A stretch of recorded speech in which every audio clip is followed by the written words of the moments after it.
Welcome back, listeners, to a new episode of the New Standard. And if it looks strange because I don't have Neil to my left, it's because I'm going solo tonight due to a hardship.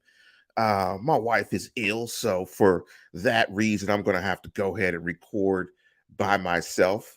But we're going to bring you a show this weekend, and I think I'm going to do some NFL playoff picks. But we're going to do a show this weekend, I believe, as well, and we're going to talk about some playoff stuff. But I am going to give you my picks in terms of wild card weekend as well.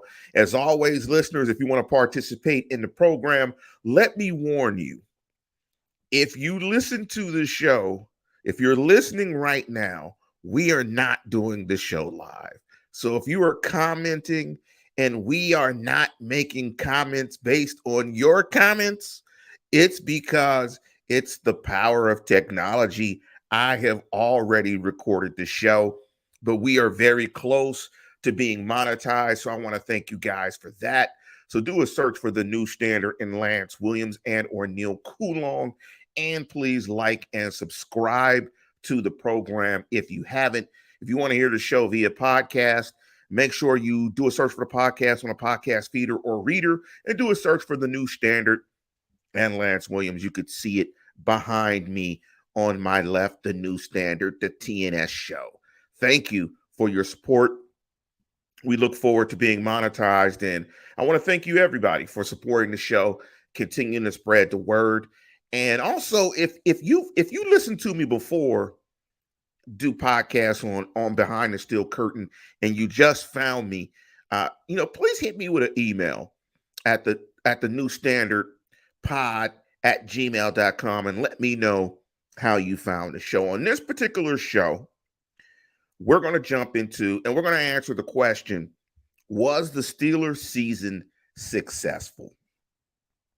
And we're going to take that from a variety of perspectives. Now, we're going to look at it from the case of ownership, from the team, fans, the media, and from the show, myself. And so we'll jump into all of those. We also want to jump into some news and notes. I want to talk about the streak, Mike Tomlin's streak of not having a losing season, and what that means to Steeler Nation. And then I want to jump into this question of whether this was a successful season or not. But first, let's jump into news and notes. The first important thing in terms of news and notes was the great news that the Steelers got that tight end Freiermuth only has an MCL strain. So there's no surgery expected, and it looks like he's going to be back full throttle next year. Because one of the interesting things about Freiermuth this year is Freiermuth, in terms of grading, and I know everybody doesn't always, takes PFF with a grain of salt, but Freiermuth for the entire season was essentially a top 5 tight end.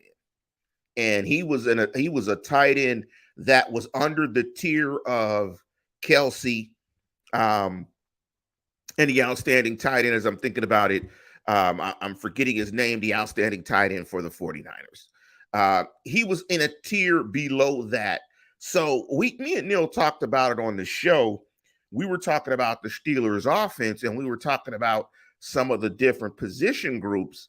And with Pat Freiermuth not having to have an ACL injury and the emergence of Connor Haywood, and he played fantastic football in that last victory against the Cleveland Browns, that's a nice tight end room. It's going to be interesting to see, and we're going to do a show, me and Neil, called Should I Stay or Should I Go, after the outstanding single by The Clash back in the day. And we're going to take a look at free agency and who's going to stay and who's going to go. So there is a question if the Steelers are going to re-sign Zach Gentry. If they do, that is a nice tight end room. I think when you put Freiermuth and Hayward on the field, you can do some interesting things in 12 personnel. One thing Hayward has shown is the ability to run the seam and he has very good hands. And I'm just excited to see how his role in the offense will expand next year. The other big news is the Cleveland Browns put out a coaching request for Brian Flores for their DC. I believe the Steelers gave permission for him to interview for that position. That'll be interesting. Hopefully Flores does not go to the Browns. Browns fired their DC. Their defense disappointed, played pretty much a lot underneath the talent level that they have. And it'll be interesting to see what happens to that. Also, I know Steeler Nation was hoping that offensive coordinator, Matt Canada, got fired, but there were no immediate coaching changes. Also, Maple Mike, a.k.a. Mike Tomlin, did give Matt Canada a pretty lukewarm endorsement. He said that Canada improved as the offense improved. There's rumors going back and forth in terms of whether Matt Canada will retain his job. But as I take a look at this photo on my phone, I just want to read a couple of stats from this photo. And if you look at these stats, it's hard to justify him retaining his job. You look at in terms of points per game, they average 18 points per game. In entering the day, and this is a photo from, I believe, Sunday's game. It says here, entering the game, they were 31st in scoring, 15.6, 4.7 yards per play, 46.2 in the red zone. The 4.7 was 31st. 46.2 was tied for 28th. 3-and-out percentage was 28.7, which was 29. And this might have been an older graphic because I believe they finished the year averaging 18 points per game. When you put those numbers just on a blackboard, it's pretty hard to see how Matt Canada has done enough to justify him coming back. Is it worth the continuity that you gain in your offense with your quarterback coming back, in terms of him not having to learn a new offense to bring Matt Canada back? Quiet as kept, and it's not really quiet as kept. I mean, in a National Football League right now, you can't average 18 points per game and compete for a championship. If you want to compete for a championship, you're going to have to average at least 25 points a game. And if you look at the playoff teams that are currently playing this year, a majority of them average 25 points per game. So they're going to have to address that offense. And in my opinion, that is the most pressing need on this football team. Steeler Nation is stubborn. We want to run a football.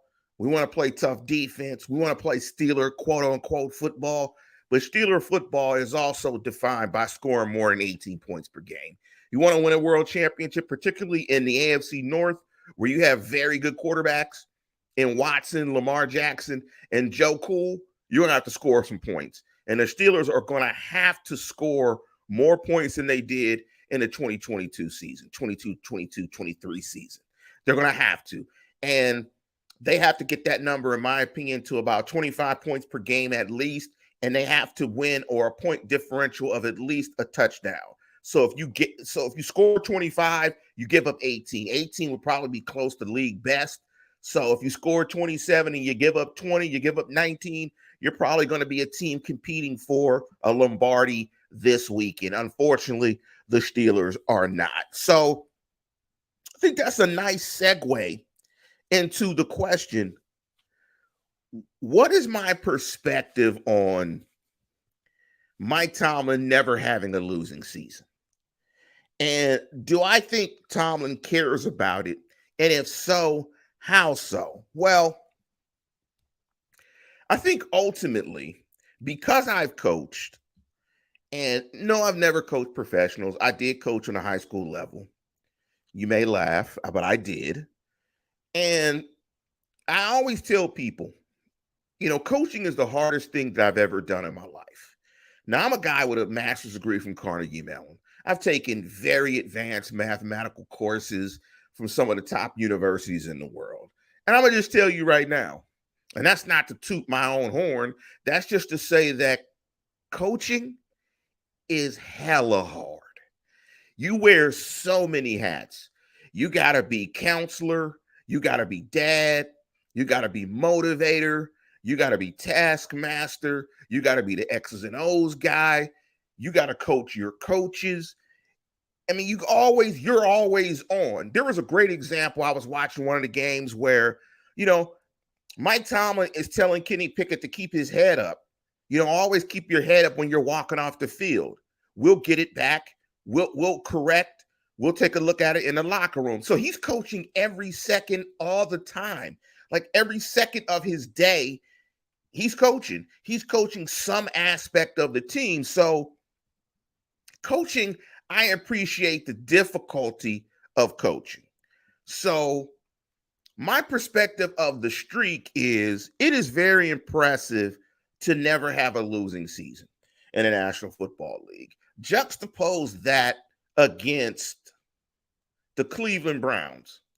I don't know what they're going to do with Kevin Stefanski, but just juxtapose that against the Cleveland Browns, who have changed coaches as much as I change my mind when I'm going to get up tomorrow morning, or when I get up tomorrow morning, or right now. Cleveland makes a habit of changing coaches. It is very difficult to succeed in a game of 22 people that are going against each other in this choreographed dance, where the more I learn about football and the more I watch, the more I learn that teams more often than not lose games. And before I continue, please do a search for The New Standard, followed by Lance Williams and or Neil Coulon, and hit us with the like and subscribe. And you are checking out the program on January 11th, 2023. Damn, the year of Jordan. And it's just hard to get everything right and do everything correct that you need to do to consistently win football games in the National Football League.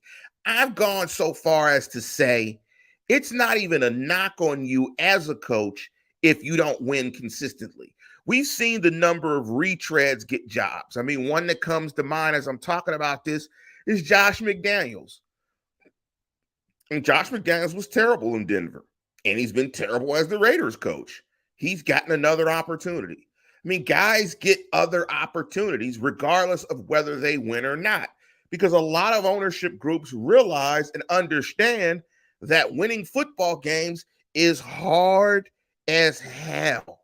So from the perspective of never having a losing season in the National Football League as a coach, that's impressive. However, and this is where I have to say however, for an organization that has 6 world championships and that has won to the degree that the Pittsburgh Steelers have, the expectation is bigger. There's just a bigger expectation. So when it comes to the streak is great, especially, and we'll talk about was this a successful season a little bit later. The streak is great.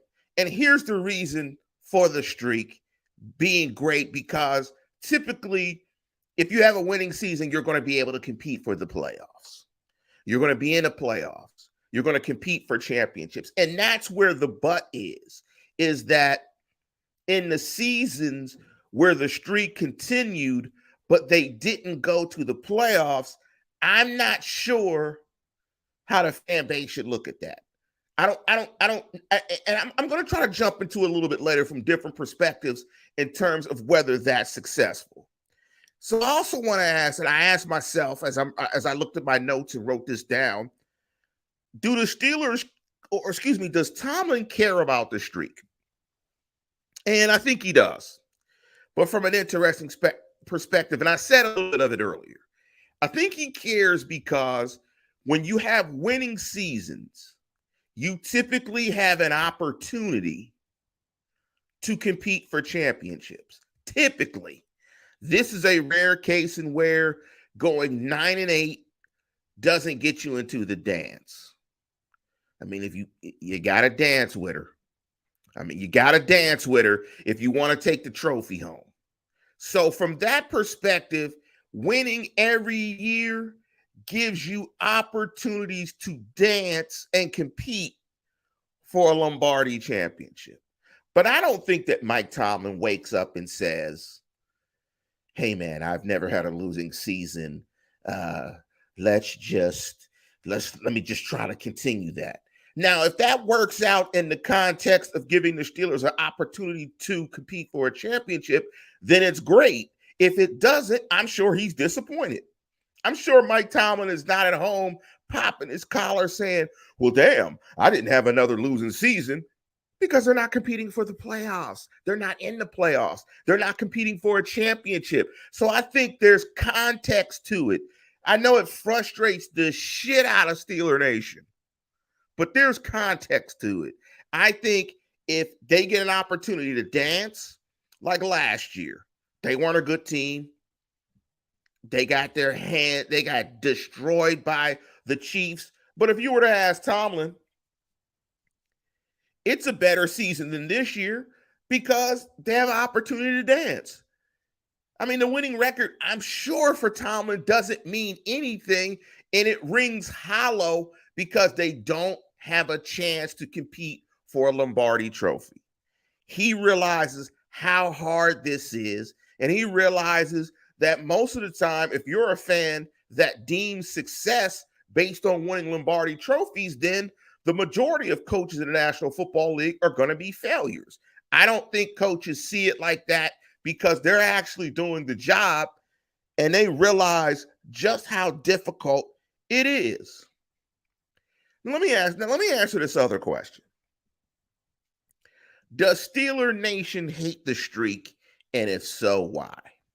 I think you have a large portion of Steeler Nation that absolutely hates the streak. Absolutely hates the streak. And I think they hate the streak because they believe that the standard has shifted in terms of the expectations of the Pittsburgh Steelers. And that's the gift and the curse of having a fan base that's as passionate as Steeler Nation and the expectation that comes with being the head coach of the Pittsburgh Steelers in an organization that has the most championships, tied with the Patriots with 6. But you never get the sense that Tomlin runs away from that expectation. And you don't ever get the sense that Tomlin's goal is the streak.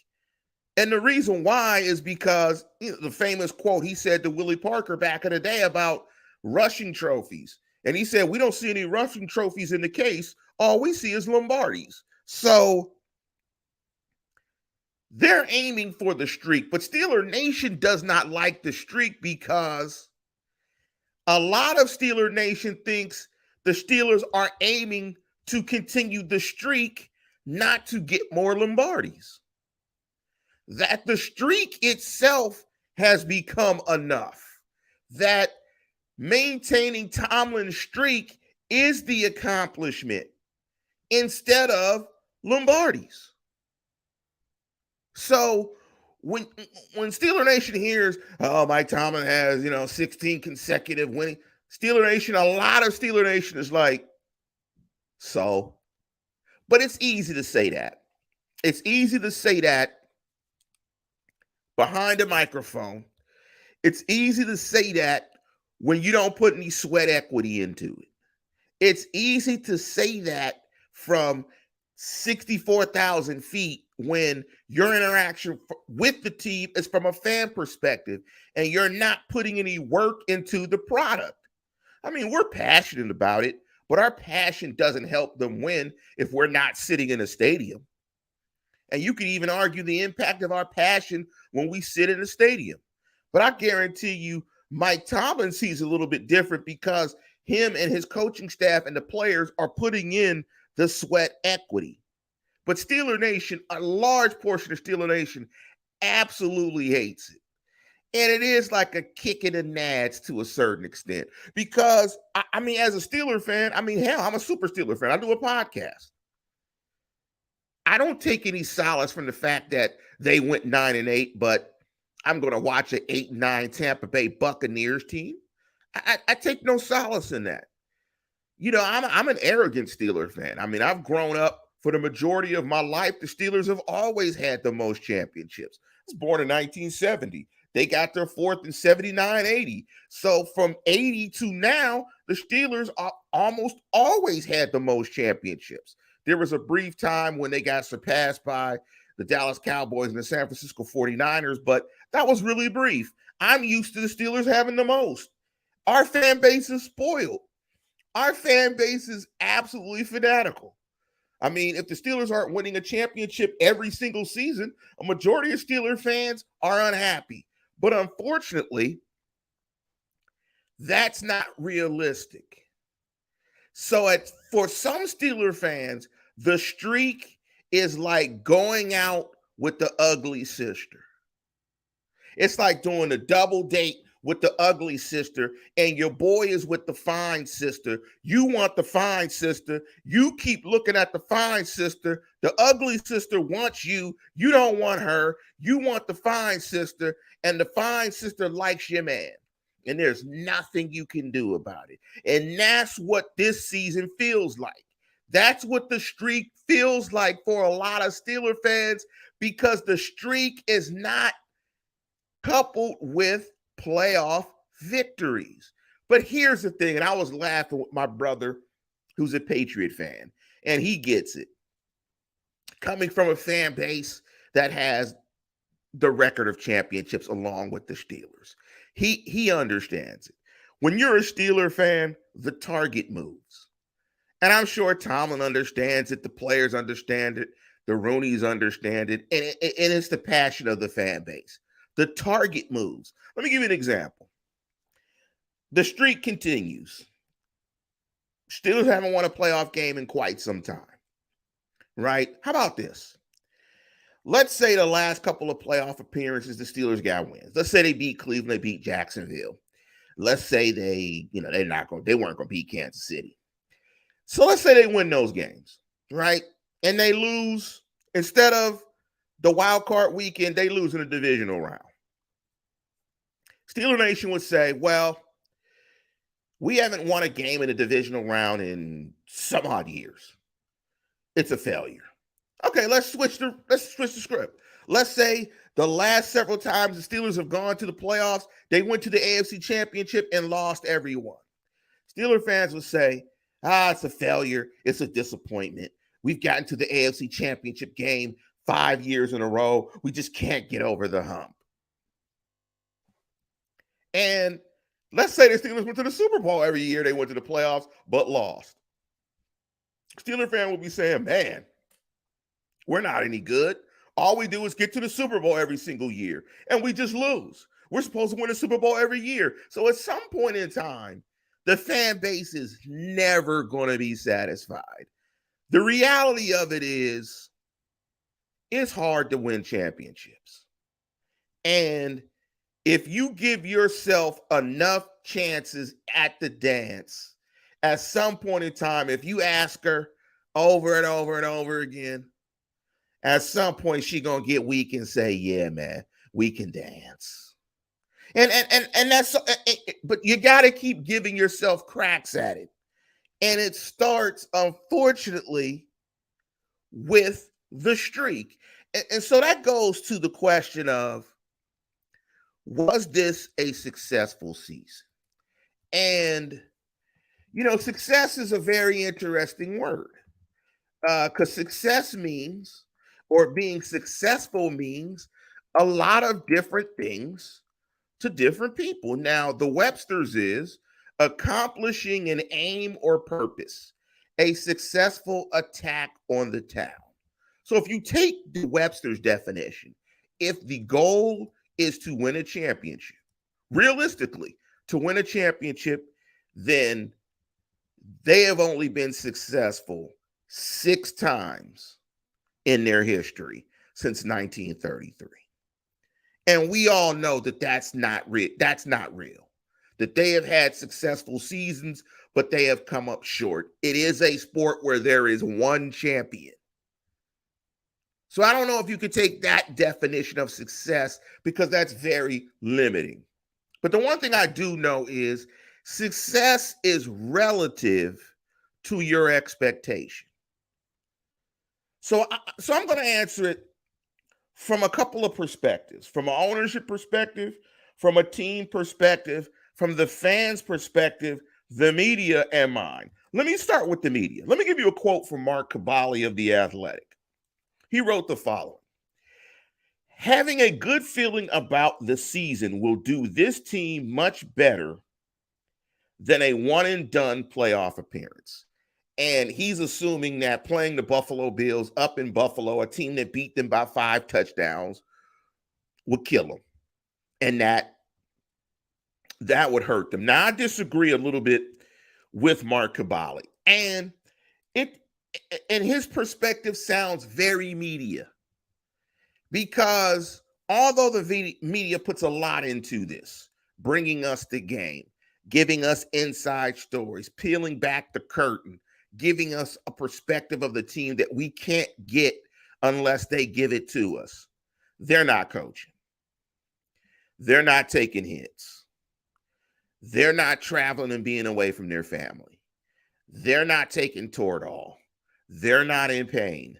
They're not the person that can't walk up the steps for a majority of the week just to get prepared to get hit again. They're not the ones getting CTE. They're not the ones getting fired because the team didn't do well, because an idiot player does something stupid and gets suspended. They're not that guy. So they can take the perspective of having a good feeling about the season will do this team much better than a one and done playoff appearance. And you know why they can have this perspective is because listen to George Pickens on missing the playoffs. So the media perspective is easy. The media perspective, because there's no sweat equity, they can take a 64,000 foot perspective or maybe a 32,000 foot perspective and give a more universal perspective on it. Like, we'll gain more if we don't have a chance to dance. Now, if you're a player and a coach, you want to dance. You don't want to take moral victories unless you are forced to take moral victories. And they have been forced to take moral victories because they did not handle their business. But they are not in the business of moral victories. And that's going to lead to a perspective on ownership. Now, this is what George Pickens said about beating the Browns and missing the playoffs. He said, it's like a birthday party without the cake.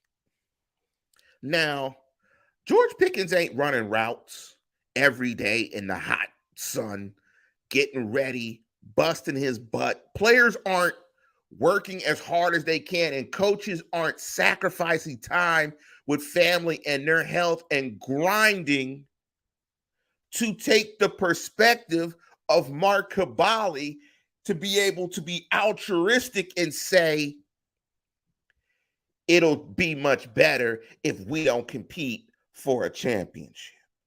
Now, why I'm counter to Mark Caballi, and this will give me, and I don't want to give, this will give a little bit of how I feel about it.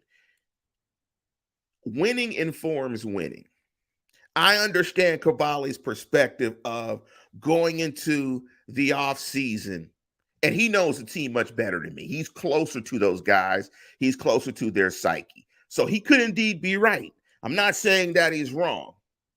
So he's saying it's better to go into the offseason feeling good about the season and about the progress that has been made and where the team can go. You've kind of heard Najee Harris echo those sentiments. So that's the perspective he has. But I'm coming from the perspective, and my philosophy has always been winning informs winning. And there is something I believe that you gain as an organization and as a coaching staff and as a team in preparing for the playoffs. How this coaching staff would get together and prepare, how these players would prepare. And it would be great to have your rookie quarterback take playoff snaps. So when the team is really ready to rock and roll and really win in the playoffs, you're ready. It's not a new experience. You've been there, done that. You felt the pressure and you know what playoff football feels like and the pressure of playoff football. Again, listeners, do a search for the new standard and YouTube and Neil Coulon or Lance Williams. So you know that. So you gain something in the expectation and feeling this pressure and those butterflies. You gain something. And hell, you might even win the game. But if you don't get to the playoffs, you don't have an opportunity to compete and for a championship. And that's what George Pickens is saying when he says it's like a birthday party without the cake. So he's giving you the team and the coaching perspective. Even coaches to a certain standpoint can take a more philosophical approach and take a step back once it's been determined that you're not going to the dance. Now, from the fans, we're fanatics. We don't put any sweat equity in it. We watch. We don't take hits. But we're even worse than teams. A majority of us are like, look, man, we the Steelers. We got 6 chips. We don't win a chip every year, man. It's a failure. Point blank. We came in second. We didn't come in first. Second place is first loser. That's kind of how Steeler Nation rocks. That's how Steeler Nation rolls. So from the perspective of Steeler Nation, a majority of Steeler Nation, this was not a successful season because the Steelers did not get an opportunity to dance. They did not get an opportunity to compete for a Lombardi trophy. So this season was not a success, I would say, for 8 out of 10 Steeler fans. Steeler fans are spoiled. I mean, I'm 52 years old. I've seen a ton of Steelers success. I've seen a lot of bad football as well. My dad saw a ton of bad football before they got good. So, I mean, them losing isn't as bad for me as it is probably for younger Steeler fan. For a Steeler fan that started this journey with Bill Cowher, shitload of winning with Cowher and Tomlin. I mean, all you're used to is competing and winning. So your perspective is a little bit different from mine. And me having coached, I recognize that there's a process to this, and there's building blocks that you have to put together, and you have to build the foundation and fundamentals of your football team to be able to get to the point of competing every year for a championship like Kansas City. Now, the fans' perspective, most of us are just crazy. We expect to win a championship every year. The media is highly philosophical. You know, it's interesting. They're philosophical because they're professional, because they have to look at it from a professional perspective, so they can be a little more philosophical and less fanatical about it. So that's why they can take the Kabali perspective of having a good feeling about the season will do this team much better than a one-and-done playoff appearance. Players, and coaches, they're taking all the risk, all the sweat equity. So that's why they feel like it's like a birthday party without the cake. That's what George Pickens is saying. And that's what a lot of Steeler Nation is also saying about the streak, about going 9-8 and not dancing, is that it's like a playoff, it's like a birthday party without the cake. Now, let me give you my perspective. And it's funny because my perspective is sort of like Mark Kabali's, but it's from a different angle. And my perspective and the definition of success for me is relative to what my expectation of the team was. I expected this team to go 7-10.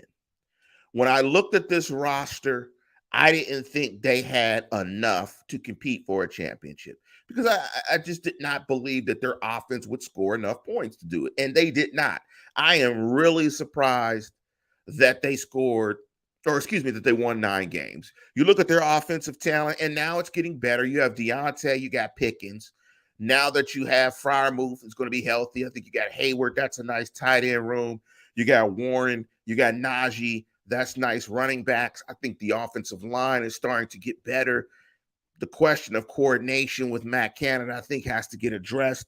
But I thought this was a 7-and team. So I think the season has been successful because they exceeded my expectations. Now, I don't have the perspective of a majority of Steeler fans. Like, I think that they can realistically compete for a championship every year. But that's because that has been tempered by the fact that I have been a head coach at some point in time in my life and been in this process. And that gets me to ownership real quick. Let me just mix them in real quick. Ownership, especially an ownership group like the Roonies, who have lost a majority of their they still, I mean, the Steelers lost consistently from 33 to 70. I mean, this 70 till now period has been highly successful. This 53-year period, my entire life, has been highly successful. But they understand how hard this is. Because although they don't coach or play, they pay. They write the checks. So they're coming from a different perspective of everybody. They understand how hard this is. They understand that there's no guarantees in this. Now, are they upset? Yes. But they understand that building teams takes time. Hell, they've had 3 coaches in 52 years. They understand this is a process of building and that you've got to go get the pieces, you've got to coach the pieces, and you've got to build. So they're more patient than probably the fan base for sure, and a little more patient than players and coaches. So in terms of impatience, if there was an impatience scale, most fans are the most impatient, followed by players, then coaches, then ownership, then the media. That's the impatience scale. But getting back to my perspective of the team. So I think this year has been a success for me because they have exceeded the expectation. And the other reason why I think this season has been a success, although they are not competing for a Lombardi, they found a quarterback. Kenny Pickett, KP is the guy. They have found the quarterback. When you look at his performances over the last 4 games, in the fourth quarter, the throws and the plays that he has made in the Franco Harris game, following week against Baltimore, the plays that he made against the Browns, they have found their quarterback. Now, Mike Tomlin put the brakes on calling Kenny P in the place to be. I went to St. John's University, and since Kenny Gardner acquired the knowledge, he didn't call him and come out and say he's a franchise quarterback. There's a lot wrapped into that. When you say franchise quarterback, you think Patrick Mahomes, who's going to be a 2-time MVP, who has, that offense is supernatural even without Tyreek Hill. That's a franchise quarterback.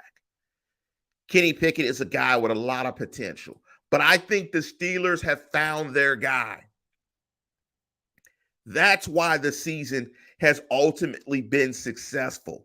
We said it early. One of the criteria of them finding their guy was them winning games. Had they not had a winning record, let's say they finished 6-11, that would have largely been on the back of Kenny Pickett, and it would have showed that maybe Kenny Pickett isn't that guy. Kenny Pickett has answered a ton of questions about himself this year. The coaching staff believes in him. The players believe in him. The SteelersNation believes in him. KP can get it done when it's hot. And KP is going to have to get it done.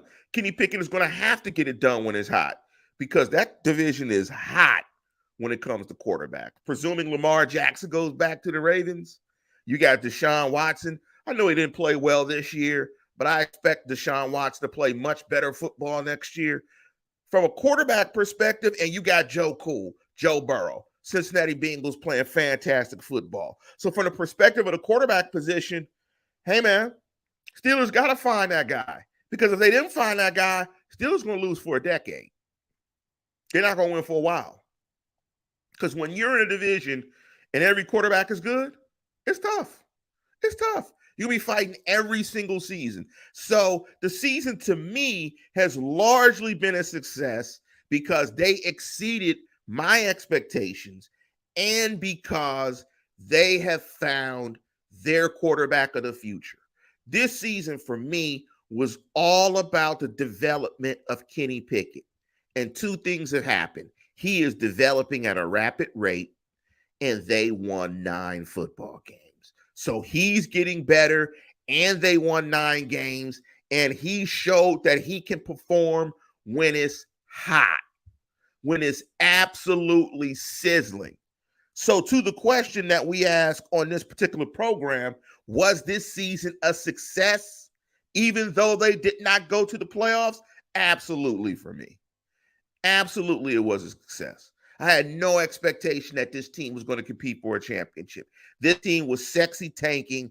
It was treading. And that's a secret that the ownership will never tell you. The ownership will never tell you that we're sexy tanking. But the ownership knows what the roster is because they're in tune with the coaching staff. Coaching staff knows it too. Although they're going to compete and be professionals to win as many games as possible, they have an understanding of kind of what they have and kind of what the expectations are. But they're not going to limit themselves to that. They are going to coach to get as much out of the team as they can. But to me, it hasn't been an overwhelming success, but this season has been successful because they finished with an above 500 record and they found their quarterback of the future. And that's based on the fact that I did not have an expectation that this team would be very good. I thought they would be 7-10. Now, if you were delusional and you thought this team was 14-3, we got weapons, and that you thought this team was going to compete for Super Bowl because we're the Steelers, then you're disappointed. You're absolutely disappointed. And that's fair. None of us are right in this. We just have different opinions and different perspectives. So I respect your perspective, respect my perspective, and make sure you like and subscribe to the show. Go to YouTube and do a search for The New Standard. But I want to switch reels a bit. I want to jump into a couple of playoff predictions. And, if you want to, tune out. I mean, it's great. It's the 4250 mark if you want to tune in. Hopefully you've listened to a majority of the show. But really quick before we get out of here, I do want to give my playoff predictions for this weekend. And, the playoffs are interesting, man, because, so many teams go to the playoffs. I mean, honestly, I wish it was 8 teams because right now, I mean, I think Detroit and the Steelers, unfortunately, did not earn playoff spots, but I think they're both playing really good football going down the stretch. But I'm going to pick these games real quick from left to right. The San Francisco 49ers are the first game on Saturday against the Seattle Seahawks. San Francisco's going to kill them. I think San Francisco right now is arguably the best team in football. I think the only thing that can prevent San Francisco for potentially winning a 6th championship, and my wife is a member of the faithful, born and raised in San Francisco, diehard 49er fan. The only thing that will limit the 49ers, I think, in winning a championship is Brock Purdy, is Mr. Irrelevant. But I think the San Francisco 49ers win the game. I don't know what the spread is, but I think they win. The second contest on Saturday is Jacksonville, Duval County against the Los Angeles Superchargers. I'm going to go with the quarterback there, man. And that's interesting. Typically in the playoffs, I always favor the team with the better quarterback. But in a Niner game, the Niners are better on both sides of the ball. I mean, and they got a ton of weapons. So that's why I'm picking the Niners. And the Niners have smacked Seattle this year. I think the Chargers win that game. I did not like the way Jacksonville looked last weekend in that big game against Tennessee, but kudos to Jacksonville and Doug Peterson. I would vote It's ironic that it's San Francisco and Jacksonville in terms of the schedule, because that's how I would put them in terms of coach of the year. I would give Shanahan coach of the year, followed by Doug Peterson. In the Sunday matchup, I think it's going to be very difficult to beat the Buffalo Bills, given what happened to the young man Hamlin from Pittsburgh from Central Catholic. And big up to Central Catholic. Got a lot of cousins that went to Central Catholic. And the Miami's quarterback situation is up in the air. I think if Tua plays, that'll be a competitive game. I think Miami's weapons on the outside have given Buffalo some issues. Both teams have split in divisional playoff games where they meet three times. I think those games are interesting, but I have to pick Buffalo in this one. In terms of the Giants and Minnesota, I don't like either team. I think, but I'm never going to pick a team in Daniel Jones. I don't believe in Daniel Jones. I think he's an average player. I think the Giants are in an interesting position of whether they're going to sign Daniel Jones to a long-term contract. So I'm going to go with Kirk Cousins to turn the ball over less than Daniel Jones, and Minnesota will win the game. I think Cincinnati is going to dump truck Baltimore. There's still a question whether Lamar is going to play. I like Cincinnati to win that game. That would set up a fantastic divisional round matchup between Cincinnati and Buffalo. And if Jacksonville, if the Chargers win, I think that'll set up a game against Kansas City, which will be another third appearance. And the Dallas and Tampa Bay game is interesting. Tampa Bay is not very good. Tom Brady is highly susceptible to pressure. Had a fantastic year, though, but I don't think Tampa Bay is a very good football team. But Dallas is a very schizophrenic team, offensively explosive. But the one thing they do that really affects Brady is they get pressure on the quarterback. I like Dallas to win that game. So my picks for the wild card weekend are San Francisco, San Diego, LA Chargers. I had to catch myself. I love the San Diego Chargers, but it's the LA Chargers. Big up to the Chargers. I think they win that game. I like Buffalo. I like Minnesota. I like Cincinnati. And I like Tampa Bay. But with that, we're going to conclude the program. I want to thank you, everybody, for tuning into the program. Unfortunately, we couldn't get Neil on because of my issues. And so, I know Neil wanted to do the show, but we're going to have Neil on for the next show. We're going to talk about the playoffs, what happens in the playoffs. And we're going to, because the next show, we're going to name it, Should I Stay or Should I Go? And we're going to climb into the Steelers free agency. We're going to look at the Steelers defense, and we're going to try to predict who will be here and who will not. But with that, we're going to conclude the program. And as always, tune in, tell a friend, and subscribe. Go Steelers.